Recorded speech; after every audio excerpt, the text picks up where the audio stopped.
Good morning. This is for my atheist friends or atheists who don't like me, either one. I want to respond to the claim that there is no evidence for Christianity. I want to start by saying Christianity is unique because it makes bold historical claims, not just theological claims. The claim that Jesus rose from unalivement is a historical claim. In theory, if you were there watching, the claim could be verified. It's not a theological claim. The theological claim is that he is God, although rising from unalivement is pretty good evidence for that. Let's start with the fact that almost no scholar, atheist or otherwise, refutes the claim that Jesus existed. Most people don't claim that Jesus never existed. That's a ridiculous claim. There are so-called mythologists who haven't done research that would say it's all made up. That isn't supported by archaeology, extra biblical texts, and so forth. I'm not going to bother with that here. You can find out quickly. That's debunked. Most people, atheist, agnostic scholars, also agree early Christians and non-Christians spoke about him being proclaimed to be God. Whether you agree that he was God, whether you agree that he rose from unalivement, most people do not contest that he was claimed to be God. A claim. Referenced by Christians, also non-Christians in the Bible, also in extra biblical texts. You can also look that up. Easy to find.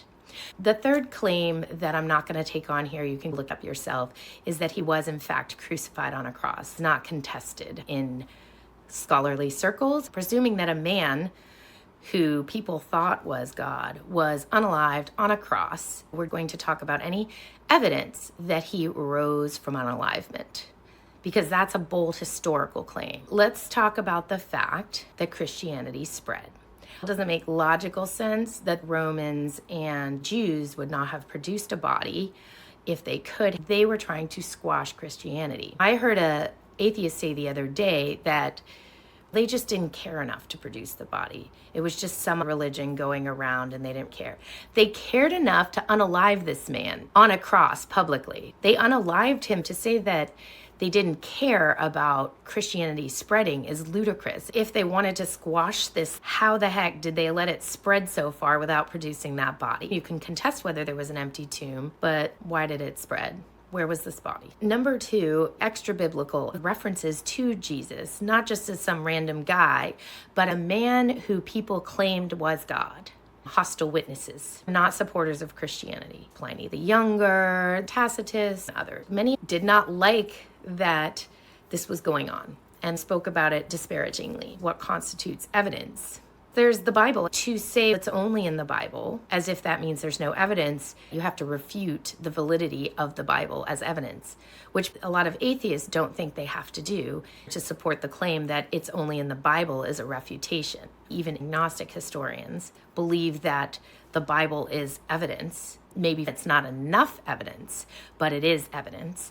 You have to refute the validity of the Bible to dismiss the evidence, which most atheists today do not bother to do. They just say it's in the Bible and the Bible's made up. What does it mean to say that the Bible is made up? Are you saying that all of the books in the Bible were written later, a conspiracy theory about the authoring of the Bible? If you go book by book through the Bible and through the papyri, cave drawings, and extra biblical content at similar times, this is not supported. This collection of books is the most produced set of books in the history of mankind.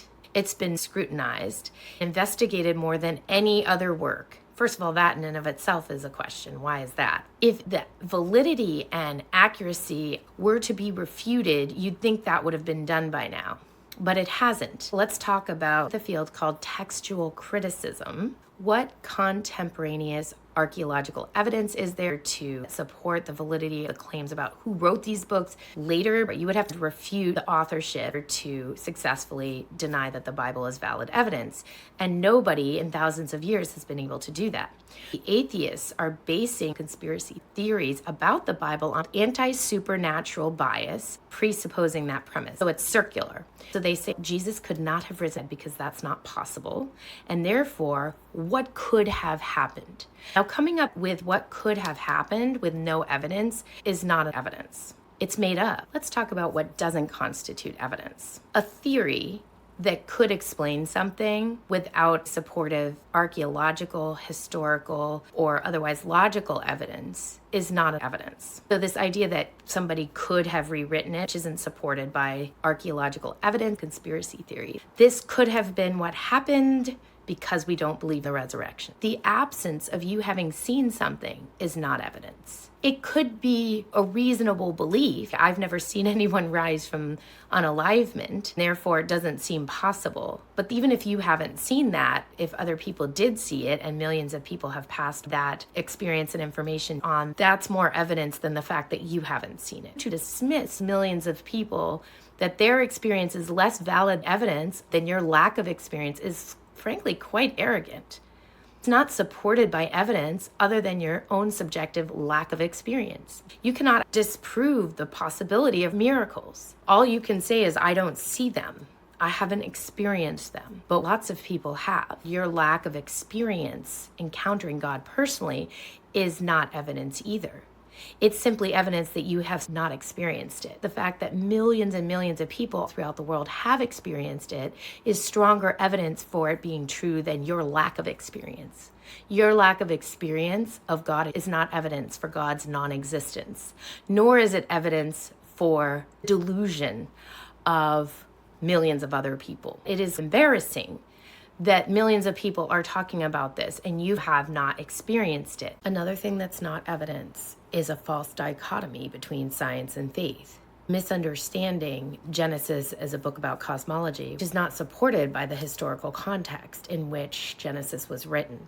They would not have been talking about cosmology or origin of the universe from a material creation perspective. We have read a materialist worldview into the text, conflating creation and cosmology. Whether you're an atheist trying to use Big Bang cosmology to refute creation, or a Christian who thinks you have to defend against that, the Bible doesn't speak about how God created from a material perspective. A good book about this is The Origins of Genesis 1 by Walton. Evolution, fossils, bones, age of the earth, all out the window. It's not evidence for the non-existence of God. I was asked in a live the other day, are you a young earth creationist? They wanted to go ad hominem as a distraction. I don't have to believe or disbelieve that. Christianity's historical claims combined with theological claims. Nothing to do with cosmology or evolution. Some Christians may disagree. You're welcome to.